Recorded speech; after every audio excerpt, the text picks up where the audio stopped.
Hi, I'm Jessica Hatfield. I'm the owner and CEO of TheraTree Pediatric Therapy. So the neat thing about our company values is that they actually build on each other. So the first value we discussed was empowerment. We established that empowerment is a context, it's a mindset where things are possible. Now we can still acknowledge that there's a circumstance to deal with and we don't give up because of it. Things are possible and there are actions to take. Our next value is responsibility. So here's the interesting thing about responsibility. When we typically think of responsibility, we think of it as like in a past tense. So like, who's to blame for this or whose fault is that?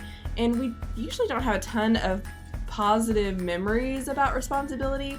You know, it's usually only talked about when things are going wrong. We don't typically think about responsibility as when things are going right. And you may even have a memory of when an authority figure who said, who's responsible for this? And you know, like no one wanted to say they're responsible for it because it was bad.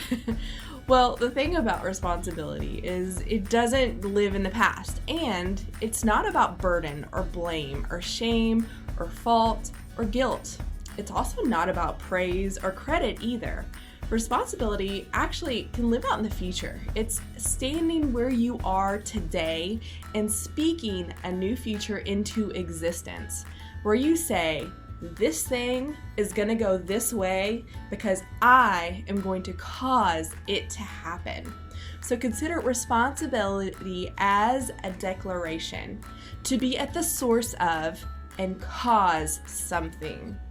Now, one must create an empowering context to yield responsibility, where something is possible and they are going to cause that thing to happen.